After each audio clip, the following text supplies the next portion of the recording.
இங்க ஒரு பையனோட அப்பா அவன் ஒவ்வொரு தடவை டோஃபோ டெலிவரி பண்ண போகும்போது ஒரு கிளாஸ் வாட்டரை அவன் கார்ல வைக்கிறாரு. அது போக நீ ரோட்ல எவ்வளவு ஸ்பீடா வேணா போ, ஆனா இந்த கிளாஸ்ல இருக்க வாட்டர் கீழே சிந்தக்கூடாது அப்படின்னு சொல்றாரு.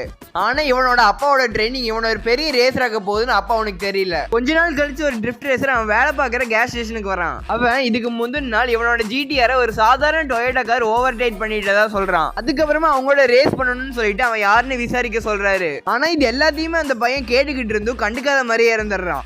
ஏன்னா அவங்க அப்பா சொன்ன மாதிரி அவன் டோஃபோவை முடிஞ்ச அளவுக்கு சீக்கிரமா டெலிவரி பண்ணா மட்டுமே போதும். முதல்ல அவன் டோஃபோ டெலிவரி பண்ணிட்டு ஈவினிங் 6 மணிக்கு தான் வீட்டுக்கே வருவான். ஆனா நாளாக அவனோட ஸ்பீட் அதிகமாகி அவன் 5 மணிக்கெல்லாம் வீட்டுக்கு திரும்பி வந்துடுறான். அது மட்டும் இல்லாம ஒரு ஷார்ப்பான டோனை கூட அவனால ஈஸியா சமாளிக்க முடியுது. அவன் ஒரு நாள் தெரியாம பண்ண மிஸ்டேக்குக்காக அந்த டோஃபோ எல்லாமே டேமேஜ் ஆயிருது. அதை பார்த்து கடுப்பான அவங்க அப்பா அடி வெளுக்க ஆரம்பிக்கிறாரு. அதுக்கப்புறமா மறுபடியும் அவன் கார்ல தண்ணியை ஃபில் பண்ணி வச்சிடறாரு. அப்பத்துல இருந்து அவன் அந்த காரை கரெக்டா ஹேண்டில் பண்ண ஆரம்பிக்கிறான். ஆனா அவன் தான் அந்த டொயோட்டா காரை ஓட்டுறான்னு யாருக்குமே தெரியாது. ஏன்னா அவன் ரேஸ் பண்ணா பிரச்சனை மட்டும்தான் வரும்னு அவங்க அப்பா சொல்லியிருப்பாரு.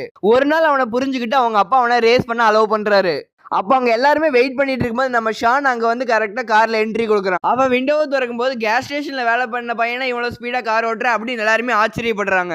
அதுக்கப்புறமா அந்த ஜிடிஆருக்கு இவனோட டொயோட்டா காருக்கு ரேஸ் நடக்க ஆரம்பிக்குது. ஸ்ட்ரெயிட் ரோட்ல ஃபர்ஸ்ட் ஜிடிஆர் இவனை ஸ்பீடா ஓவர் டேட் பண்ணிட்டு போகுது. ஆனா டைம் ஆக அந்த டொயோட்டா கார் அந்த ஜிடிஆரை முந்திட்டே வருது. அப்புறம் ரொம்பவே ஆபத்தான ஹேர்பின் பெண்ட் வருது. அந்த ஹேர்பின் பென்ஸ்ல நம்ம ஷான் கரெக்டா அவனோட ட்ரிஃப்டிங் ஸ்கில் யூஸ் பண்ணி கரெக்டா மேனேஜ் பண்ணி வரான். எல்லாருமே அந்த கார் கொலாப்ஸ் ஆகி கீழே விழுந்துருந்தா நினைக்கிறாங்க.